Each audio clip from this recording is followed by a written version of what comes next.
Now, I don't know if anyone else was watching, but I was doing a little dance behind the scenes there. I don't know if... I just really like that music. Good evening, everyone. Welcome to the postponed, but just as good, part of the Pride Aston Villa Women podcast. We are back, of course, because we've got so much to talk about in this week, including all of the latest Aston Villa news, from press conferences to contracts. So let's get into it, shall we? Of course, this evening with me, wonderful panel as always. We've got Gary, Sophie, and Emma. How are we all? Good. Very well, thank you. Yeah. I am expecting my cat to make a cameo appearance at some point. He's been especially needy, and it's about 25 minutes from his dinner time. So we'd best hurry up with the pod then. I'm expecting him to come running down screaming at me. Hey, we, animals, babies, will have everything on the pod. Don't worry at all. Now, we did want to start with some good news, of course. That's come out within, the last hour or so. Massive congratulations to Sophia Kelly and Rachel Maltby, who have signed their first pro contracts with the club. Yay, congratulations. We've been talking about, how important it is to bring the youth through and actually have our youngsters on the bench in and amongst the first team, not just in training, but bringing them on match days and making them feel like we do have a bench for the future. So, Gary, I'll come to you for this one because we've talked about it a lot. How fantastic is it that the club are finally starting to get these professional contracts signed so we hopefully don't lose any more youngsters? It's something that I have been quite passionate about because we've lost so many youngsters in recent years. So it's really, really positive to see those steps forward. The youth's actually getting their chance, debuts at the weekend and professional contracts today. It bodes well if this is what Natalia's bringing in. She has spoke about that she's building for the future. And so far, things would seem positive behind the scenes anyway, and hopefully that is going to contrast onto the pitch for us in months to come, Yeah, and that's the thing. We all said, we've got some fantastic names in our squad, but what does the future look like? Because either our youngsters are out on loan, or they've ended up being sold to different clubs, different leagues. So we don't actually have that many coming through for the future. But fingers crossed, this is the start of a new turning point for Villa. Looking in the chat there, good evening to Graham. We normally see Graham on a Wednesday, so thank you for popping over on a Friday. And friend of the pod, Connor, lurking there in the comments. Good evening to you both. Welcome all. Now, United. We were quite positive. I don't know whether rightly or wrongly, but we did say it was a rogue opportunity for a point. We held United last time. Again, to our I was going to say to our belief. No, disbelief. Hey, the opposite. To our disbelief, we did that. However, didn't quite end that way, did it? It was a bit of a demolition job in the end. But should we start with the positives? Lydia Salloway, another debut. Well, hey, another youngster coming on. So we'll start there, and then it kind of beats us off downhill. Now, it was, as cliche as it sounds, a tale of two halves. The first half, we might as well have just stayed in the dressing room, to be honest. It wasn't great because, of course, we went 3-0 down by half-time. Emma, what was it like? Obviously, you were there and then watching it back kind of a couple of days later on the highlights. That first half, just what were you thinking? How did it feel for you? Wow, that is a question. If you can sum it up, of course. I don't know what I was thinking. Are we doing this? Why am I putting myself through this? There's just no words. Like, defensively, it was just a defensive disaster class, really. Like, I can't even say defensive disaster class. It was just a pure disaster class. Like, what on earth? It was going on. Yeah, it was a bit bizarre, wasn't it? I did laugh initially because Arroyo had a new formation, and it took me until, well, I think quite a while through to realise that I was like, oh, I haven't seen Chastity for a while. BBC had her down as right back. Did we all see this? Now, Sophie, how about for you? I don't know if you dared to watch it back. But yeah, it just something was not working in that first half, was it? No, defensively, everyone was all over the shop, I think, is kind of the vibe. There was a lot of giving people space where they shouldn't be giving people space. We tend to be doing that a lot in most games, though, which is really frustrating. Yeah, because we talk about not having that confidence to actually go for the ball or to keep the ball, or and if we do lose it, not being close enough to then do something about it. And it just felt like we were constantly chasing the game, didn't it? So, like I said, we won't spend too long because it's quite traumatizing. But Elizabeth Hurland, of course, as soon as she went to United, we all knew how much of a threat she could be. Scored in just after the 20-minute mark, didn't she? And you just thought, okay, 1, that's fine. 1 we can come back from. Then she did it again 10 minutes later. And you just think, okay, two's a bit harder to come back from. Then, of course, the third one we shall talk about. This was when, and again, a bit of controversy from our side, Grace Clinton gets the ball in midfield, wins it back, pulls Jill Byings' shirt, Byings goes down, and of course happens in full view of the referee, and the foul doesn't get given. Now, Gary, for you, and I know we're probably a bit biased, should that have been a foul or not, or was the referee correct? Well, I thought you waited until full time to swap shirts. Because she was doing a hell of a job trying to put it off her back. You could see the hand like clenched, holding Jill's whole number. It's not like she had a corner or something. It was like her whole hand just claps onto her back, and it's like, but yeah, surely you could see that. I wear glasses, but I have regular visits to Specsavers, and the referee probably needs 1 or 2 visits themselves, because that was ridiculous. You could say it's biased, but if that happened in any other game, right in front of the referee, it's being given. It's obvious shirt pulling. Yeah. And it was just the fact that Jill goes down on her knees, like throws her hands up. It's like, come on. But again, it's that thing of don't stop playing, you wait for the whistle. So it's hard, isn't it? Because, Graham's a Charlton fan, for those who don't know. I'm a neutral here, and it's 100% a foul. Connor did put something nice in the chat and said, really enjoy Villa Park. Always like going there. And from a United fan, it probably is a foul. But what went against Jill? What's happening with my voice tonight?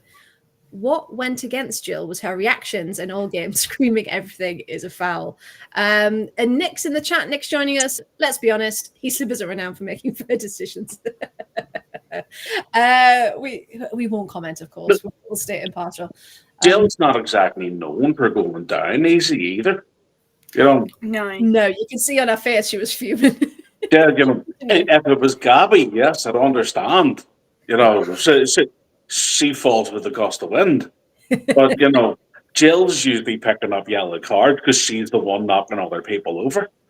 So it's just like, really? Yeah, Jill's quite hardy, isn't she? And she gives as good as she gets. We fully know that. So I mean, maybe.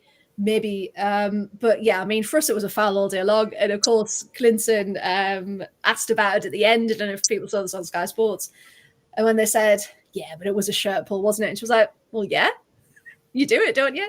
She just, I mean, fair play to her for blazingly admitting it. But unfortunately, it didn't ultimately change the game, did it? It was a fantastic strike, though. Annoyingly, wasn't it? Yeah, kind of have to go that. It was a great goal. It was indeed. It was just that tiny bit of the build-up, wasn't it? But yeah, I mean, fantastic goal. Could we? I mean, this is more for Graham in the chat. Could we call it a floaty lob? But because there was a bit of power on it. But yeah, again, Sabs was a bit off her line, wasn't she? Clinton looked up, spotted it, and thought, I'll go for that. And you just think the confidence that United have got at the minute, going into the second half 3-0 down, made it nigh on impossible to come back from. Even for other teams, 3-0's a pretty decent deficit. Sophie, did you think, because we came out better in the second half, did you think we could have done anything more in that second half?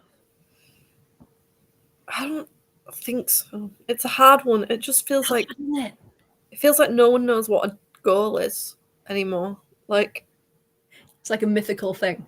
Yeah. Like I don't know. It's just frustrating. But they must be as frustrated as well. Like, yeah, you can see it, can't you? See it on their face. Yeah, and I think Connor rightly says, and this is from, he says there might be a common trend because I don't watch Villa each week, but I knew as soon as we scored the first, we'd win because it looked like all of the heads dropped.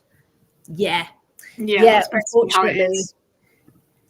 Yeah, we've said it. I mean, but we've said that for a long time, though, haven't we? We sometimes we're quite good and we put our heads down to fight, but unfortunately, some other times it's head loss. And I don't think go on. I've mentioned this on the podcast, but I think I've mentioned it previously to some of you about we don't really have many players, I don't think, at the minute that have been in a proper relegation, bottom of the table type team. We've got players that have come from Arsenal who are Champions League every season, and a few players that have come from the US where there's no relegation, so it kind of doesn't matter. So none of them have got that experience of not winning. No. Which must be difficult for them to have come from somewhere.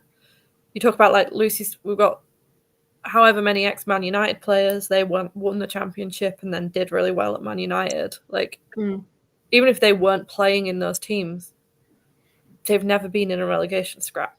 They've always been in a promotion or a... Yeah, no, you're absolutely right.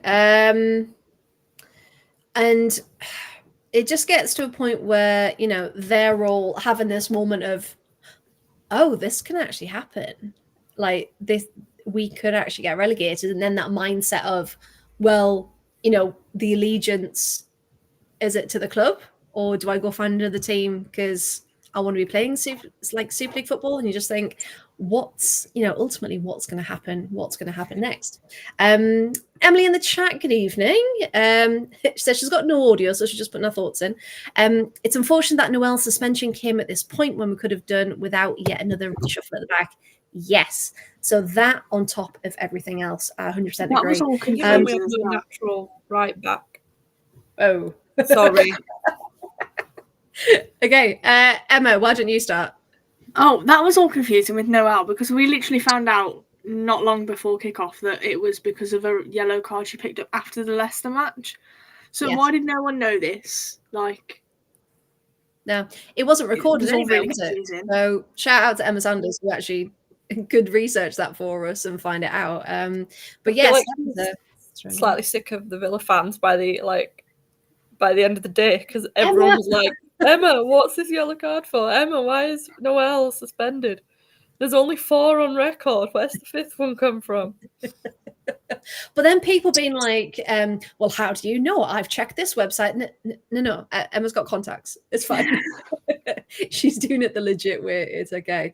That's like another issue we've had this season of the lack of communication from Villa, like from the club to the fans about what is going on with anything. We used to have those beautiful injury graphics. Where did they go? I love those graphics. Yeah, if anyone from the club's watching, we used to love an injury graphic. Well, no, that sounds horrendous. We didn't used to love it. We used to appreciate the updates. There we go. That sounds much better. We appreciated an injury update. However, I will say, injury news, no new injuries. Well, hey, we've got Noel back. And of course, we've got Lucy Stan back and we've got Maz. So we're only missing Sarah and Rachel Corsi. this weekend. I do love that Natalia calls her Stan, which makes me very happy. And she's like, yes, in terms of Stan. And I'm like, yeah, we know. It's great. Just as a little caveat there. Yeah, because last week against United, we didn't have a natural right back, I don't think, which was my original point. And then I got sidetracked by Emma talking about... Sorry. And then talking about Emma. Yeah, about the fifth yellow, where the fifth yellow card came from. Yeah, because that's the thing. So on the BBC Sport lineup, Chastity was put at right back. But then clearly she was pushed higher at some point. So I was like, oh, Chastity is there. Yeah. Because again, a bit non-existent. Now I was Emily's comment there. Paola being so high and the centre backs drifted across meant Chastity was deep. Missy Buchan's often had two players to mark and all the space that left. It was all off balance. Yes, I agree. Too many spaces and just very, very disjointed, wasn't it? I think go on. Natalia's spoken a little bit about this in the pre-match, post-match, about players having more clarity about where they're supposed to be and which spaces they're supposed to pick up. Yes. In fact, I can quote it because I was there. Bear with. She said, in the first half, we were a little bit lower than we would have wanted, and that allowed them, Man United, to find different crosses and different solutions. And we were talking about how to deal with that better. Who needs to jump into which situation and who needs to cover and go through specific situations. So essentially it doesn't happen again. They are disappointed because they want to be more competitive. So yeah, she quite nicely, I was going to say this in the lead up to the Liverpool bit, but what she said, which was quite nice, was that she wants to start Liverpool where they dropped off at Man United. So where that ended, that level, she wants to make sure that they're starting each match with that. And that's what it is. We've always said it, isn't it? Those last 10, 15 minutes, like that urgency comes back and that fight comes back. And Gary, we were talking about Maz and Lucy Parker actually being our biggest attacking threats during that match. What do you think that says about kind of the team at the moment right now and our attacking options? It actually doesn't surprise me about Maz because he's always been more than willing to get up the pitch, put it across and take a shot. She does have a history of scoring a couple of goals. And to be fair, Lucy's actually started to chip in. She got 2 or 3 so far this season. Of the few goals that we've actually managed to score, most of them do appear to be coming from the defence. It's nice to see, but it'll be even nicer to see the goals being spread around the team and actually the midfield and quite possibly the strikers to chipping in with a couple themselves. Would be nice. I do feel sorry for Rachel on that front, though, because since she became captain, she's been getting an awful hard time. But Rachel's always been the sort of player that would cover any part of the pitch for you. She just wants to be in the pitch and she wants to do her best. It does worry me that the captaincy's actually been a bit of a burden on her this season because she's feeling the responsibility more. And unfortunately, because we're so bad at the back, Rachel's spending so much time in our box that there hasn't been anybody up front that actually scored the goals for us. Yeah. Do you think it'd be better to not get rid of her as the captain, but maybe have someone else help her shoulder that? Because I know Jill's been wearing the armband a lot, isn't she? So just think maybe that sharing more of that power, maybe because now Lucy stands back. I think the team need to understand that. I think Lucy's very capable of stepping up. Jill's obviously stepped up. Lucy coming back is going to be huge. Corsi's still out injured, but she's around the squad. There are a lot of leaders or potential leaders there, and a lot of actually strong individuals as people and players. So I do think that it's reached the stage that it has to be a shared responsibility. Yeah. Some of the pressure needs to be taken off Rach because, unfortunately, we need her to be doing what her actual role is. We need her up front because everybody will take chances. Mm. Gabby's been a bit hit or miss. She's got a handful of goals, but more so in the cup whenever we plays against Bristol than anything. And it's just we need Rates to do what Rates does best. Yeah. It's not defending. No, I mean, and again, she's very good at it, but it's not where we need her, is it? We've most of the time we've got defense sorted most of the time. When it's right and they know what system they're playing. So is anyone else? I know Gary's just touched upon it there. Sophie, Emma, any other thoughts about how crucial having Lucy Stan back on the pitch will be in this last portion of the league? Extremely. Because One word. Yeah. she likes to do. I don't want to say she's dirty, but she does the dirty fouls that are like on the brink of She knows how to play really the dirty. system. Yeah. Yeah. Very clever. Like, in the way she reads a game. I just love how she plays. It's just so good, and that leadership role as well, because she's one of our older players, but she's got a lot of experience. Yeah, she just always just goes down and gets back up. I just love that. Like, we need a bit of that. None of this like cough cough Gabby goes down and stays down. But Lucy's clearly going to be a fantastic role model for Jill because Jill's probably pushing the brink, and that's why she's picking up so many yellow cards. But if she can learn from an experienced player like Lucy, it's only going to help improve her game even more. And Jill has been probably one of the shining lights in our season. Yeah. No, Lucy is definitely a master of perhaps the dark arts of. Was it maybe against Brighton where she started something, got the other player to get a yellow card, and then walked off like she hadn't been involved at all? Yes, that was perfect. Didn't that lead to? Yeah, was it Poppy Pattinson, maybe. Poppy Pattinson getting a yellow, and it was actually Lucy that started.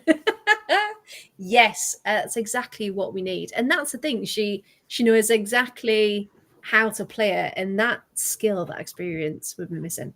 And you just think, oh, if she hadn't been injured, imagine what the difference could have been. Same with Jill though as well. If she hadn't been injured the first half of the season, I know. Oh, could you imagine? Just even that mentality change of having those people as options on the pitch, and because obviously we know that they're and what they can give off the pitch, but just having them in and amongst it, I think we're really gonna see that difference. So in the second half, then just the one goal. So actually, could we say we did improve because we only let one in? Compared to 3. And this was, of course, Leah Galton converting Melvin Mallar's pass cross into the box. Should I say? Sorry, that sounds much better than pass, doesn't it? There was a moment. We had a couple of moments, didn't we? So Jordan, of course, her strike went just wide. We also had Lucy drove forward. Maz had a go. But again, it was all in those last 10-15 minutes. Was the one, and I might be imagining this and I've not watched the highlights, so I apologise if this is something I've entirely made up. Was the one where they were arguing that it might have crossed the line at one point? Or did I make that up entirely? Is that not Crystal Palace? I know there was one at Crystal Palace, but I feel like there was one at Villa Park as well. But I might have imagined it. I might have made it up entirely. You know what? I don't know. It will have been in the last 20 minutes because they're the only shots on target we had. So, did I write about it? I didn't write about it, so you'd think maybe I would have said something. I probably imagined it. Probably made it up. I've made a lot of things up recently. I mean, it sounds good, doesn't it? Well, we can say we had a shot ruled out. Yeah, of course you can. Now, but you. Quite possibly. Yeah, there was definitely one at Crystal Palace. A lot of the losses are just blurring into one at this point. It's like, was it that time we lost, or was it that one, or did we? What happened? Stats wise, just to make ourselves feel even worse, United had 19 shots compared to Villa's 11. So it wasn't that we weren't having shots; they just weren't on very target. good. Only 11, because I'm reading that again. Only three were on target. Imagine that, 11 shots, 11 on target, and still nothing. So just to confirm, because I made a right pig's ear of that. United had 19 shots, 8 on target. We had 11 shots and 3 on target. Tullis Joyce had to save 3 shots. Sabs had to save 4. So yeah, it was just a bit rubbish that first half. But unfortunately, we just gave ourselves too much to do in that second half, and there just wasn't a chance of getting back. Connor rightly saying, of course, our 4th goal was a work of art, if I do say so myself. Midfielders involved, great hold up, good cross, and a finish. Yeah, can't take anything away from it. It didn't change change the results. But yeah, it was. And United, again, have got a confidence, haven't they, that I wish we could just have a little bit of in front of goal going forward. So yeah, it wasn't the outing we expected. It certainly wasn't the outing we planned, and certainly didn't do much for confidence wise. That was already pretty short, wasn't it? Before this game. So going to the league then, we are still 1 point above Palace, because thankfully they also lost this weekend against Everton. Wahey. Now, we weren't going to talk about it, but Connor's asked us to. Intrigued to hear the Villa fan thoughts on Turner's tackle on Bizet. I mean, we love Dan Turner. It wasn't malicious. It just badly timed, unfortunately. Anyone got any thoughts on that one? Defense, personally. No, it was a strong and I think I think the main cause of her pain was she landed on a hip as well. So obviously, if you land on bone, and she landed up on quite some force, so I can understand why she was in quite a bit of pain. But I think the foul itself, because I'm sure she got the ball as well. Like maybe a teeny tiny bit, maybe not like the whole ball, but that's not there. Okay, yeah. I remember seeing it going, oh, that'll have hurt. Yeah, but I didn't think it was a red. I just think it was really unlucky, and just really, really mistimed. Yeah. Anyone else got any thoughts on that one? Because I know Skinner was, of course, very aggrieved. Yeah, but then he said afterwards, I think, he wasn't angry at Dan Turner. He was angry at the decision. Or what had happened, or because he knows Dan Turner isn't malicious, so it wasn't it. I don't know. Yeah, Connor said, looking back, it's not a red, but it's clear she's going for the ball. It's just a bit naughty. The landing was worse than the tackle. Yeah. Just mistimed. Yeah, yellow. And Dan Turner just been like, oh, sorry. Did not mean it at all. So yeah. That was it. I mean, typical Dan Turner.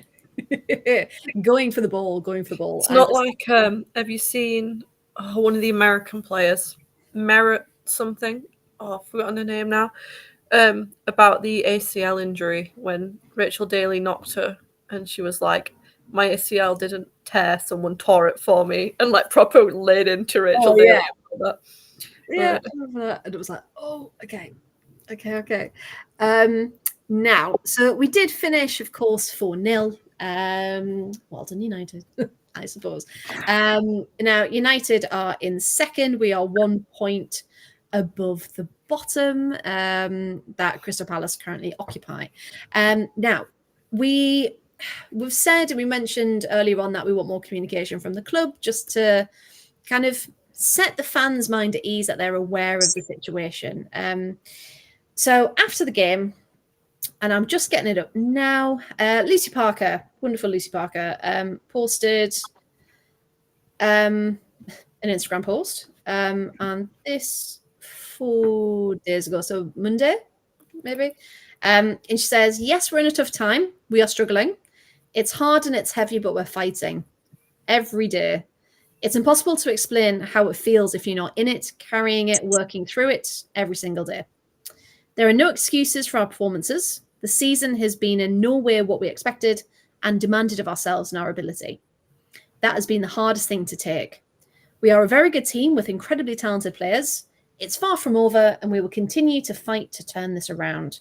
It's hard to find the right words, but I feel we owe it to you. I can only say sorry, and please stick with us. Up the Villa. And then Villa reshared it, saying fighting words. Gary, was that needed? That acknowledgement of what's going on? Yes. There's been very little that's sort of been coming from the club. So to have one of the most respected players in the squad actually just come out, be open and honest, and you could see how many members of the squad have also came out and sort of commented on it and, hearted it and sort of supported the words that Lucy had sort of said. It shows that the majority of the squad are clearly feeling the pain. It's not just the supporters that are feeling the pain. The players are the ones that are probably most aware of the situation. They know where they are. Kind of what we've already said. It's somewhere that they've never really been before either. Sitting there, it's pain that they've never felt before, and the honest words were definitely needed. I think the fans needed to hear it more than anything. Yeah. But the fact that the players have now came out, they've said it, they're supporting each other. There's a lot of fighting still to be done. As we've said, like every game is now a cup final. Yeah. But we've also spoke a lot tonight about confidence. And in recent weeks, I'd been really worried after the Crystal Palace match as to whether or not Sab's confidence was going to be at a low. Yeah. Despite the scoreline against United, Sab's actually put in a solid performance and pulled off some pretty good saves. It could have been a lot worse. And I like seeing that. Heads haven't dropped completely. The efforts there, everybody's still fighting. Seeing Maz coming back and how much she's fighting, Lucy's fighting words, Stanleyford coming back. A lot of these are things that we've needed to see. We just need that break. We would just need to have that little bit of luck because we have kind of just had shit luck in some of the games, pardon my French, but sometimes that's what you need. You just need that break to get that goal. And, the players are all capable of scoring. Maybe they just need to see one or two go over the line and you're going to see the confidence start to increase. And, hopefully it's all stemmed from sort of Lucy's words this week that it's helped light an extra fire. We've heard the players are spending more time together, more time talking, more open and honesty, around the squad and how they're all feeling. And it's largely what you want to hear. That they're feeling the pain. It's not just us. And everybody wants to see the results on the pitch. And for that, I believe the will come. Will it come against Liverpool this weekend after their previous defeat? Who knows? But I genuinely believe that the way we finished against United and knowing the quality in the team, and they know the quality that's in the team, anything's possible. It's football. Football's a funny old game. It is indeed. The Villa Revenge Tour has started. Because Lucy's not the only one to come out and talk about how things are going. Sophie, I know you listen to, is it Pitch to Pod Yeah. podcast with Jordan Nobbs and the Key to Paris on it. Jordan was talking about Villa, wasn't she, and how it's not great at the minute. Yeah, she was talking about Lucy's post. It was brought up, and they were talking about how they're struggling. They're not. She said like a lot of them aren't used to being in this position. Like confidence is not great, and it's just a difficult time. And she's like, you don't know what it's like until you're there and you're in that team and you're struggling. Yeah, You can't seem to be able to buy a goal. And it's hard, isn't it? Because, they're struggling on the pitch. You can tell they're struggling, mentally as well, emotionally. And that frustration then can't be good for anyone. But we saw as well, Lucy Stan had arranged for them to go playing golf, didn't she, on that as well. And we were even saying last week, they never go out together anymore. Like, in past seasons, they were always out for dinner. They were always like doing, here, there and everywhere. But it was so nice to see them just, again, going out and enjoying something off the pitch, away from football, and like having that team building moment. So, yeah, Emma, do you think that's got to be good, right? Getting them all back together and building that bond again.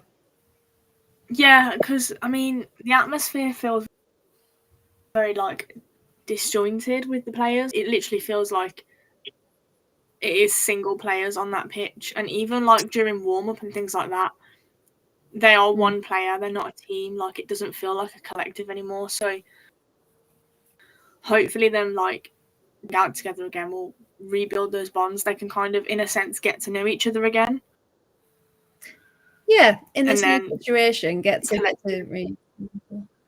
Yeah, I like that. Yeah, because again, anything that's going to help them, why not at this point?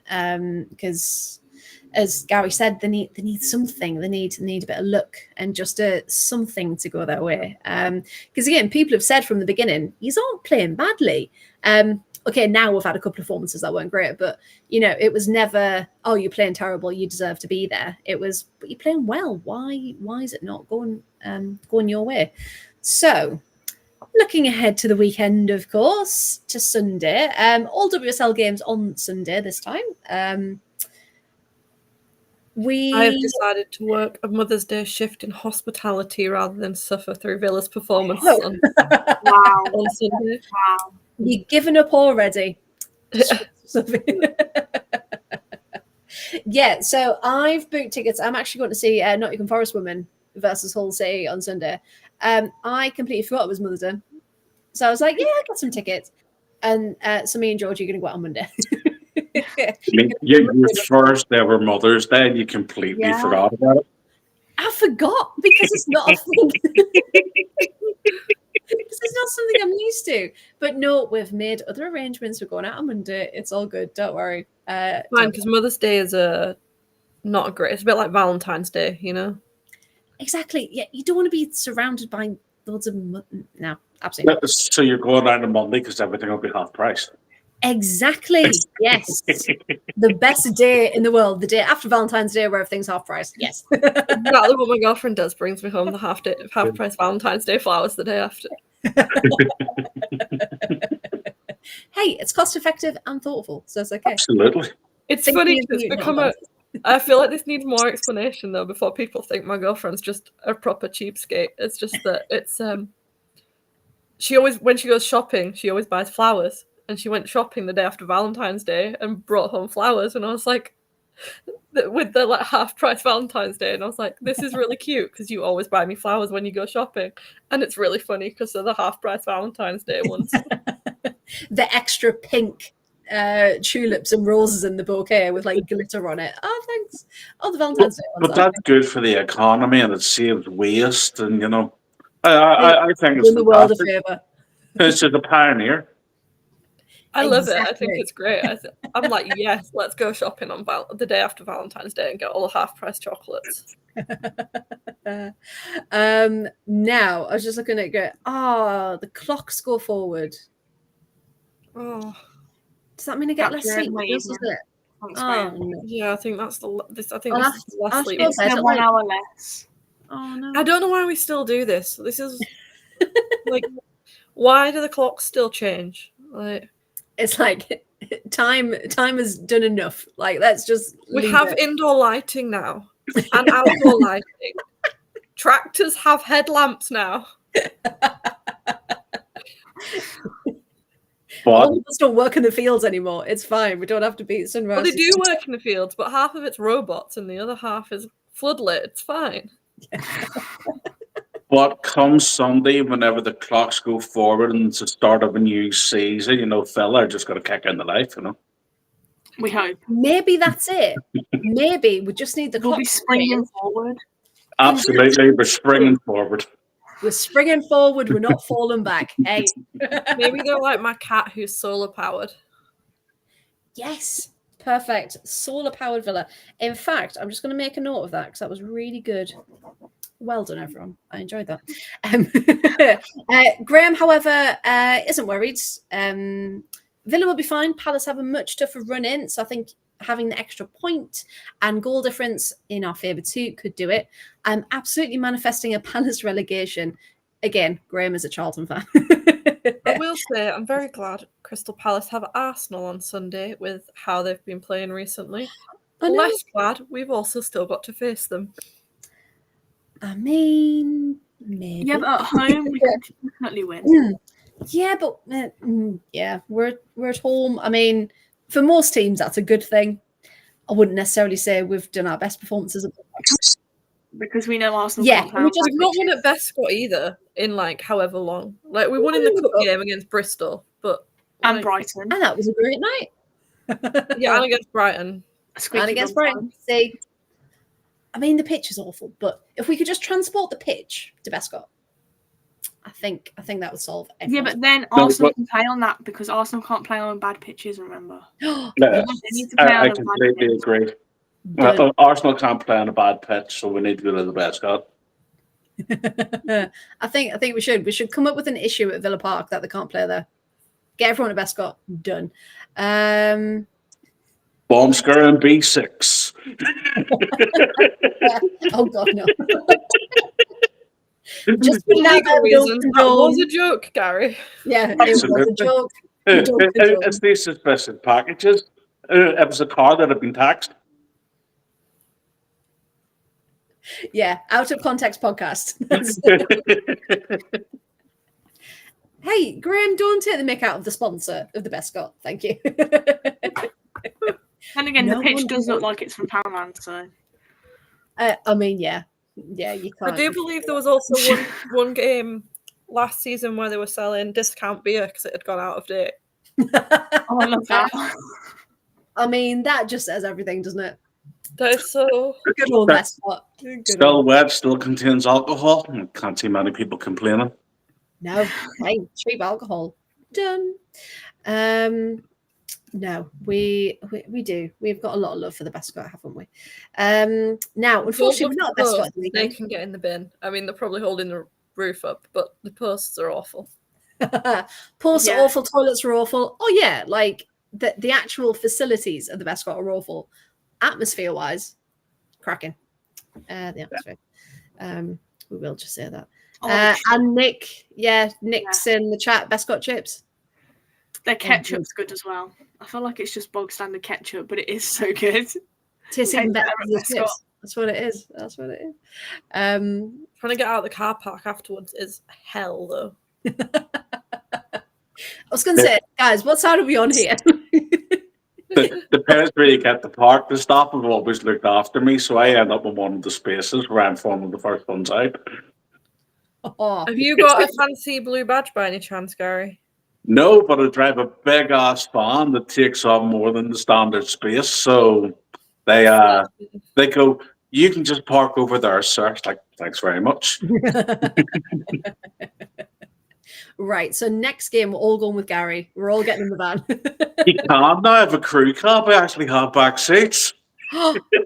Exciting. Well, let's do that then. Right. Everyone around Gary's for the next match. Done. Now then, yes. So this weekend, unfortunately, we're not at the Bescott. We're away to Liverpool, going to Merseyside. And just to confirm from earlier, Noel is back. from suspension, and no new injuries. We're good. We've got Lucy Stan back. We've got Maz back. I think Lucy's And- going still on reduced minutes, by the sounds of it. Yes, still reduced minutes. Much to Lucy Stan's annoyance from the sound of it. Yes. So yeah, I had the pleasure of speaking to Natalia earlier. Let's have a look. She said, so I asked about having Lucy Stan back and kind of the impact of having her experience, her quality back. And she said, yeah, it's really good. Same as having Maz again. So she was bringing Maz back into it, really bigging her up. She was disappointed that Lucy got injured the game before she'd arrived, so she didn't get a chance to really see her. She said, when we've got more options, of course, it's always better, more opportunities to build what's best for the team. In the case of Stan, back to Stan, it has to do with specific skills and a specific position that help us to put all the players in their proper roles, so we don't have to ask some players to do things they're not natural at doing. But we do need to be a bit patient. We can't ask her to give everything now because she was injured. We can't put all the pressure on her, but she will help us. She'll make us stronger, and she's fighting. She's training well. She's asking for more and more. We're trying to manage her so that she can be ready and not risk it. But she's a good asset for the team. We're stronger with her, and we need to be as strong as possible. And then she said, hopefully we'll have Rachel and Sarah back with us soon so they can feel like they're all together in this moment, which was quite nice. But yeah, it sounds like she's going, yeah, just give us an extra 10 minutes. Go on. Yeah, just a bit more. In fact, let's start. Let's do that. But we need to keep her safe as long as possible, don't we? So yeah, from the pre-match, it seems like they're very aware of the situation, that they're taking lots of things into consideration, that training is very much, yes, having those individual conversations with players, but about looking at lots of different eventualities so we don't look as much as deer in headlights and lost and disjointed, that she's trying really hard to make sure everyone knows what they're doing and that they're confident in that. Did anyone, I know we all kind of saw it, heard it, read it from different bits. Was there anything that we liked from that pre-match that anyone wanted to talk about? Because I just really like her pre-matches and her post-matches. I think she talks really well. Yeah. I think she seems pretty keyed into the team. Yeah. I think she also said about the performances improved, like she wants them to get better, like the players to improve constantly, which... Yes, because I asked her about it and I said, yes, getting a result is a priority, getting the points, but what else would success look like this weekend? Would it be, is it an improved performance? Is it, showing that growth? And she said, yeah, 100%. I wish this sport wasn't about results all of the time. My big goal is, of course, winning and, if possible, fight for bigger goals. But what I really enjoy every day is that the players are getting better. And as a team and not repeating the same mistakes. These are the kinds of things that make my job more exciting. I also think she mentioned that a few times about them not making the same mistake twice. Yeah. And learning from mistakes. Yeah, and she wants to have the tools, doesn't she, to kind of be able to do something better than they couldn't do previously. Sorry, Gary, what did you say? I said so far so good. So far so good, yeah. There was another bit. Yeah, she said, the issue is that we need to be better with, like we said earlier about in different situations, who needs to jump in where, and about, each shape has its own strengths and weaknesses. And it's not just about the structure, it's how they move. Because at the end of the day, when United were man marking, so it was less of a structure, it wasn't about the shape, it was about the one-on-one duels and about the ball movement and being brave and that kind of thing. So it's getting all the players to understand that it's not just, well, we're setting up like this, keep it. It's, okay, read the game. have some initiative. Be brave, be confident with it. I think, and like you said, yeah, go on. Say about the structure being kind of like a framework rather than a fixed, like a guide rather than a rule. Yeah, that always reminds me of Pirates of the Caribbean, where they talk about the pirate code being more like guidelines. Guidelines and actual rules. But yeah, no, it's absolutely right. You need to be able to have, and I've just seen Nick there talking about Natalia's technical understanding of football. And it's about, and again, teacher brain coming in. It's not just about kind of what you read, it's what you can infer and how you can go between the lines and really look into it. And I think that's that intelligence of play, isn't it? Which sets different teams apart and different players apart. So if she's teaching them and they're being quite receptive and they're taking that on board, then hopefully, this can only be a good thing, can't it? But no, she says the bit I was looking for was, she said about Liverpool, they're performing well, they're getting good results, they've showed how physical and strong they can be, and that she acknowledged it's going to be difficult. She's fully aware of that. But she said they've also got their weaknesses and we're going to try and expose them. We will try to be as close as our second half against Man United as possible, and let's see if we can restart the game from there and be able to put them into difficulties. They are strong, they're in a better position than us, with bigger confidence, but I feel we are ready and we also have our strengths. So let's see how it goes. So she's very much confident in the team's abilities of what they're showing during the week in training, what they can do. And yeah, she knows that if they leave it like a 3-0 at halftime against United, she's like, but that's impossible. We need to be in the game from the beginning, keep that scoreline as low as possible. So at all times, we're fighting every minute to get back into the game. So I really like her, and I really, really do. And again, you think if she was here in September, she was here in the summer, what different position we would have been in. But yeah, it is all positive, isn't it? Mm-hmm. What she's saying, how she's coming across. So yeah, all good on the pre-match front. What are our hopes and expectations for the weekend? So we've heard from what Natalia thinks. We know the players are hopefully going to come out fighting and do us proud. Gary, what are your hopes and expectations for this weekend? For me, a goal or two. We're not expecting to beat Liverpool, No. but for the team confidence, genuinely think a goal or two is going to help us go into the other games where we maybe can grab 1 point, 3 points. It's not expecting much against Liverpool. That this is a team that, all right, they lost last week, but they did embarrass Man United themselves just a matter of weeks ago.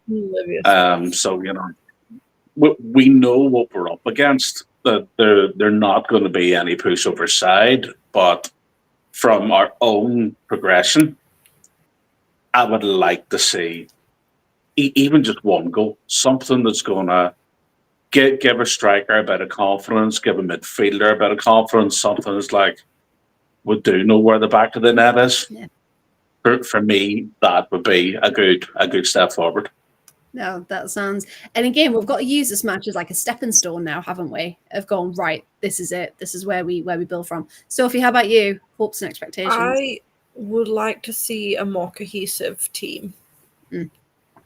That as a sort of like, because there's been a lot of like disconnect and frustration and sort of.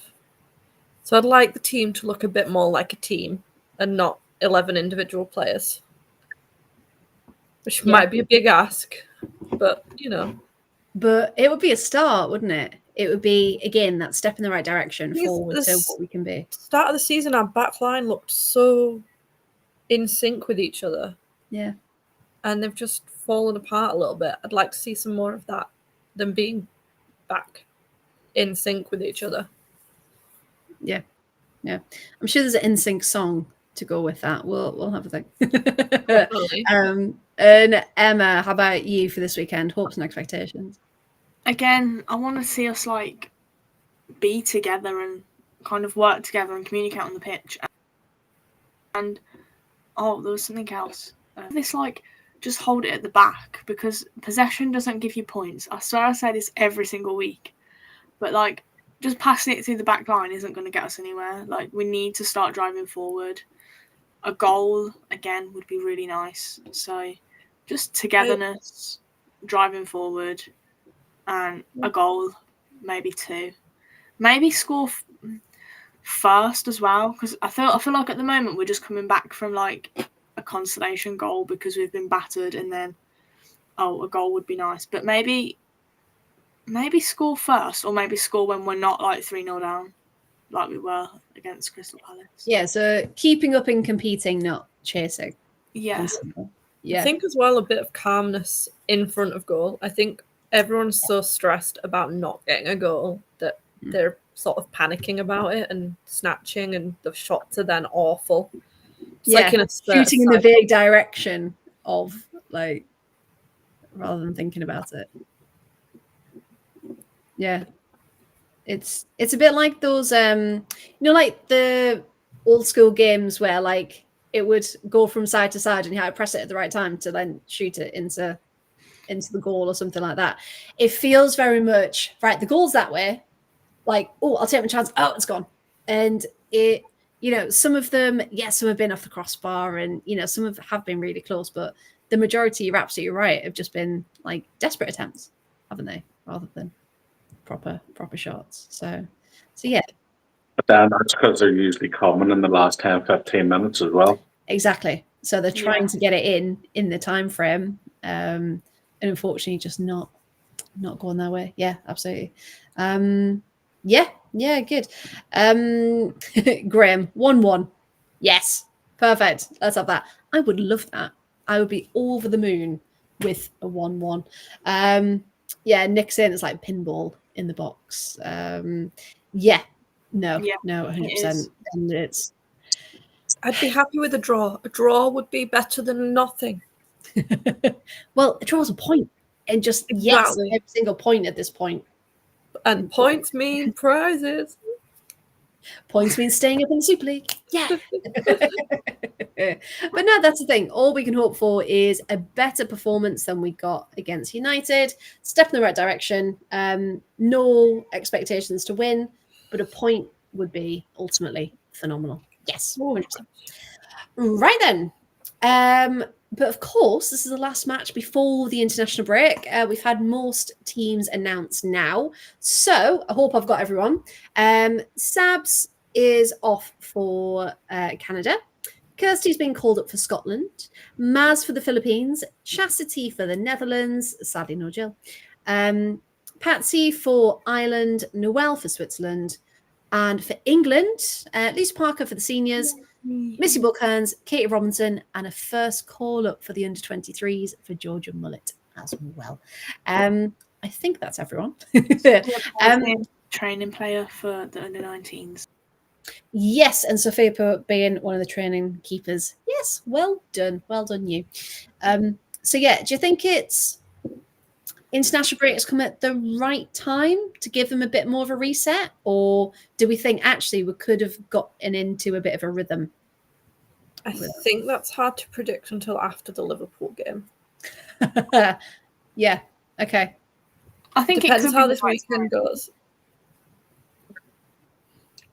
I think in recent weeks, what the players have taken a bit of a battering. Between the result against Crystal Palace and the result against United. We won't speak about this weekend. But, I think the players need a break. Yeah. And genuinely, I would just love to see the club take them somewhere warm and sunny, not even for warm climate training. But lads, just to chill off there. Yes. Everybody to Ibiza. Yeah. Sure, playing Johnny.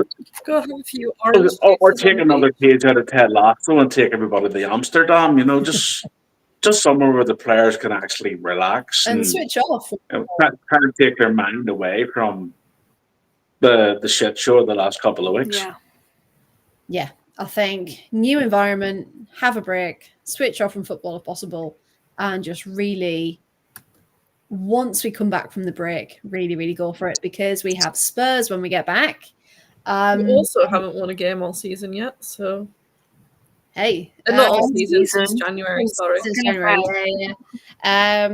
Imagine if they hadn't won a game all season. That put us in a better position. But yeah, The people of Palace hey, would have a wee bit more breathing room, wouldn't it? yeah, we would. And again, Spurs are in a bit of a free fall at the minute as well. So we said, that could possibly be another point there for us. So we did put down 0 against Liverpool, but we shall see what happens at the weekend. Now, I think that's pretty much everything I had to go through. Did anyone else have any key points, thoughts, feelings they'd like to share before we go? We've done it quite quick tonight. Surprisingly, I have 2. What? Are you called Emily? Only on the weekends. We haven't quite got there yet. This time tomorrow, I'll be wearing a frock. And beautiful you would look too.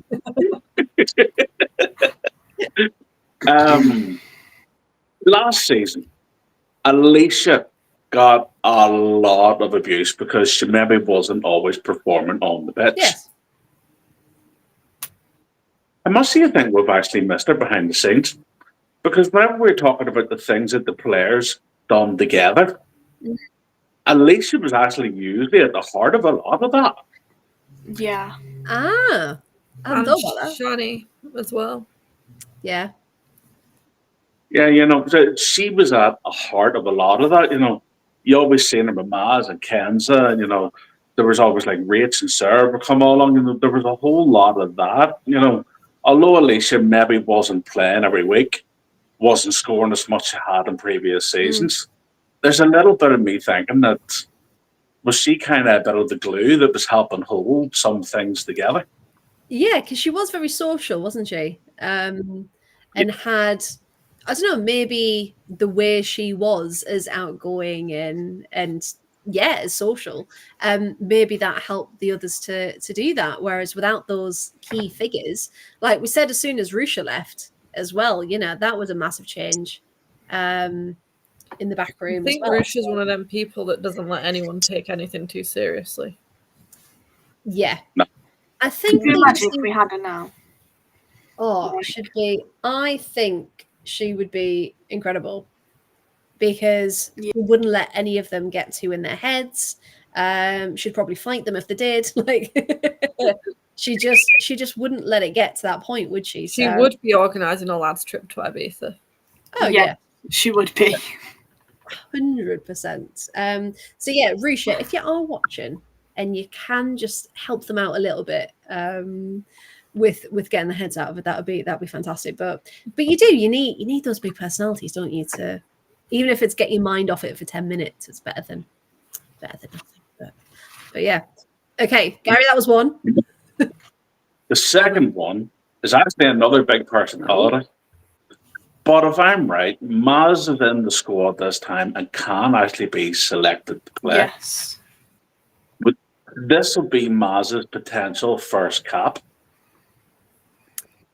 If she gets playing and actually plays well, how much of a buzz is she going to bring back with her?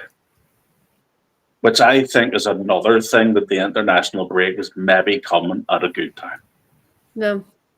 Because there could be positives that are brought back from international duties, especially something like your first cap. Yeah, and I mean, she's in prime position to come on, isn't she? I'm just going to have a look at who they're playing and where. Okay, they're playing against a doubleheader against the United Arab Emirates, and they're travelling out to the United Arab Emirates to do that. So there we go. So yeah, so a bit of a journey, annoyingly.